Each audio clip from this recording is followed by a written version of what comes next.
Well, I do have it, but this video actually started because of a news story. Lately, there have been quite a lot of these kinds of things.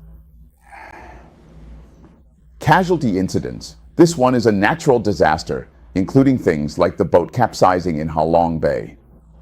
But here, we're talking about the flooding in South Korea. So, why am I talking about the flooding in South Korea? It's because there's something I want to share with everyone about this. Starting from July 16th, South Korea has been hit by heavy rain. Up until July 20th. 17 people have died and 11 are missing. South Korea is a pretty unique place. The whole country only has about 50 million people, but in Seoul alone, there are over 10 to 20 million people packed tightly together. According to the Korean Meteorological Administration, from the night of the 16th to the early morning of the 17th in Cheongnam, Seongyo, and Cheonchengdu, there were heavy overnight rainstorms. You see, one thing is that because of these climate changes, we've learned a lot about meteorology, stuff we hardly ever studied before. So what exactly is this phenomenon? We've really learned a lot because at night, there's no resistance from surface heating. What about during the day? When we were kids, we learned about conventional rainfall, cyclonic rainfall, and relief rainfall.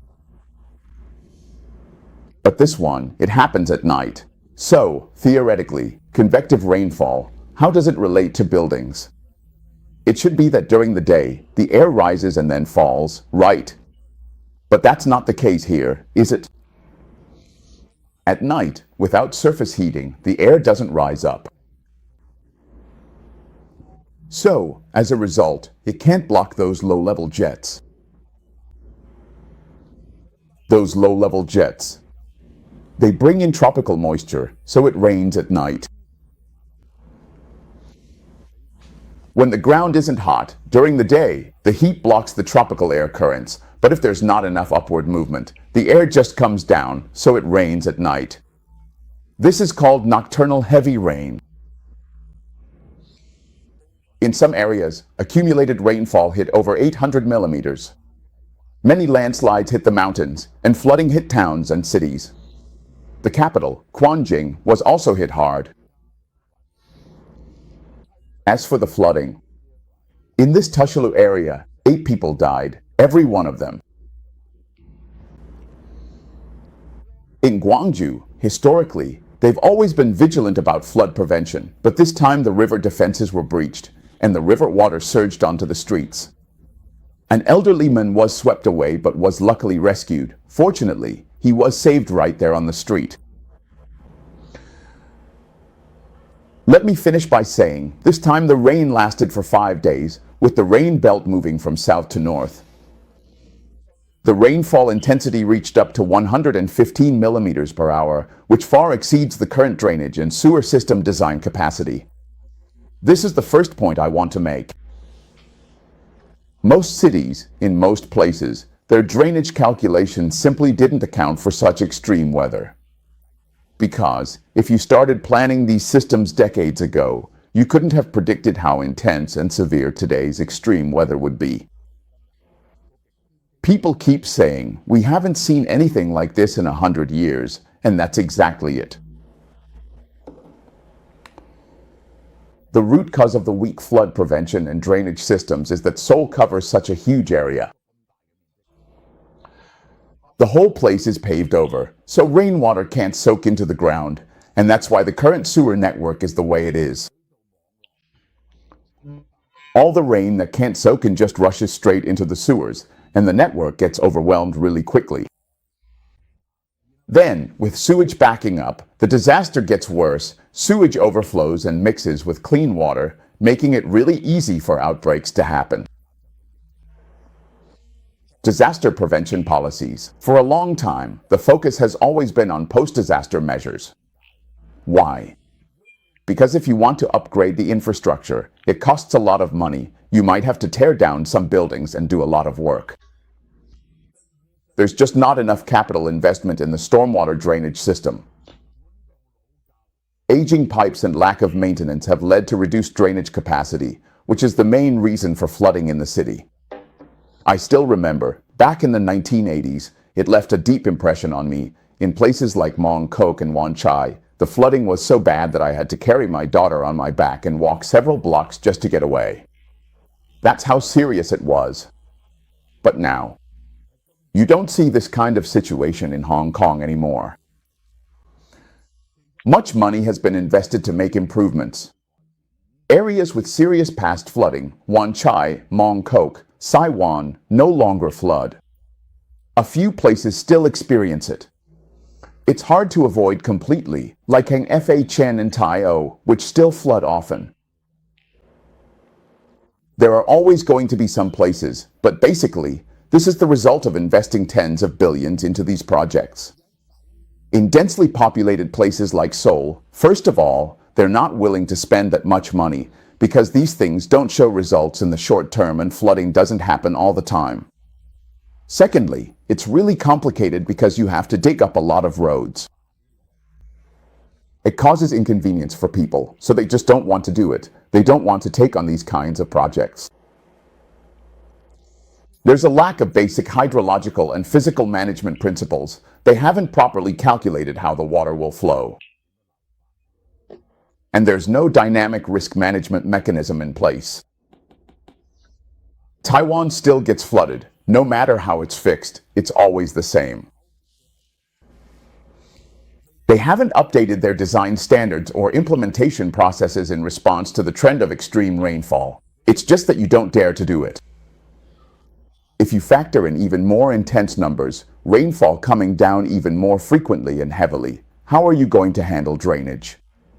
Let me say this, in Hong Kong, I think our infrastructure is among the best in the world.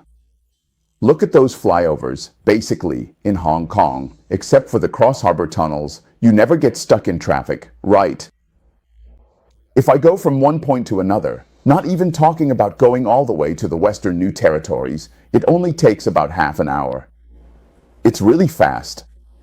In London, it would drive you crazy, I'm telling you. Seriously. On top of that, they had to evacuate over 13,000 residents, forcing thousands of people into temporary shelters. It was so difficult. As a result, of course, the grassroots started questioning the government's ability to prevent social risks. Who can you blame for this? Blame the previous administration. The previous administration was only in office for 2 or 3 years. So are you going to blame the people? But aren't those people also from your own party? At the emergency meeting, Lee Jae-myung emphasized that some of the casualties could have been avoided with more accurate weather forecasts and earlier warnings. If they had known there would be heavy rain, people in certain areas could have been told to evacuate or take shelter. Honestly, I don't really get it. Some of these things should have been warned about much earlier. It's like, in this situation, like with the flooding deaths in Texas, I warned about it early on, so why did so many people, especially young women, still drown by the river? What's going on here? If there had been an early warning, you'd know that area was going to flood. Now, with the data we have, we can actually calculate this stuff. It all comes down to forecasting the weather in advance, and compared to a few decades ago, it's way more accurate now. That alert notification system should, in theory, work even better now in the digital age, but for some reason, from the US all the way to China, these problems just keep happening again and again. Why social media and local councillors said 5 years ago the drainage system needed upgrading, but we still haven't seen progress. Has funding been allocated? How much money have you put into this? Is this that expensive? That means underground, you need to dig really big holes to store the water, and when it's urgent, it's actually pretty scary. If you want to plan for, say, the kind of heavy rain that might only happen once in 100 years, you have to be prepared for that too, and that costs a whole lot of money. Has the management system already taken into account the most basic water volume? What about the principles of seawater intrusion and drainage? Has anyone ever considered that the road surface doesn't absorb water? Now, the last thing I want to talk about is actually related to the deadly flooding in Texas. You really have to understand, I'm refuting. I just want to ask if those people who support Donald Trump, do they really think that environmental protection is just some leftist conspiracy? Actually, that's not the case at all. This is a scam. Do you really believe that? Do you honestly think that's true? So why is it that we have to go back to burning coal and not reduce it? And also, why do we have to keep using natural gas and oil? Why not continue transitioning to renewable energy? Nowadays, renewable energy is already cheaper than burning coal, but there's still no firm commitment. Donald Trump keeps pushing for a return to coal. This coal thing, I just can't understand it. Some people say the Earth is getting warmer and warmer, and I agree. There are plenty of reasons why the Earth is heating up. Because, for example, the tilt of the Earth's axis can change, or whether there are major volcanic eruptions on Earth, or even the position of the Sun in the galaxy. All these things can affect the climate. In some places, there are substances that can block or interfere as well. Obstructing things like that. Obstructing things, you mean? Obstructions like the refraction of light, those things also exist. Then there are sudden changes in the ecosystem, like, for example, underground, massive volcanic eruptions, or things like meteorites hitting the Earth. So, you see, throughout history, temperature rises and falls have certainly been very serious, but don't forget about these temperature fluctuations, okay? They can actually cause mass extinctions of living things.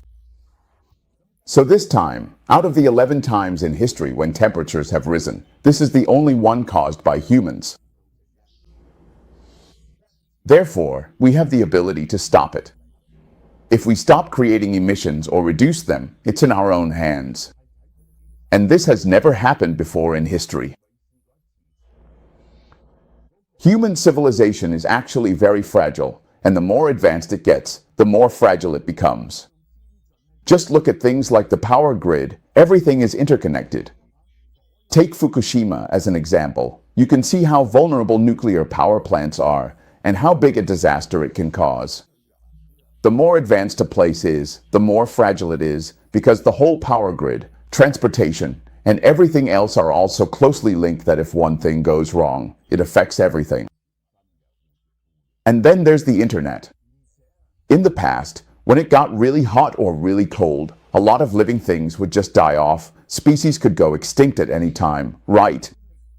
In history, since the beginning of humanity, we've never really experienced a mass extinction. But there were ice ages, right? There were ice ages, but it didn't really matter, because back then, how many humans were there anyway? Or during those warmer periods, how many people were there? If it was a hunter-gatherer society, there were at most tens of millions of people. Today, there are 8 billion people, with 6 or 7 billion living along the coasts. Because transportation and trade all depend on the coast. If the weather keeps getting worse and those glaciers keep melting, the rising sea levels will flood the coastlines, including Shanghai, Tianjin, Guangzhou, Shenzhen, and Hong Kong. Of course, that includes New York, just to let Donald Trump know, as well as San Francisco and LA, they'll all definitely be flooded. So where do you really stand? Tell me. Shouldn't we be restructuring the cross-departmental coordination mechanism and clarifying the priority order for investments? Is it really that hard for politicians to talk about this? Putting so much money into things you can't even see, like improving infrastructure. It's really hard for South Korea to pull this off. Okay,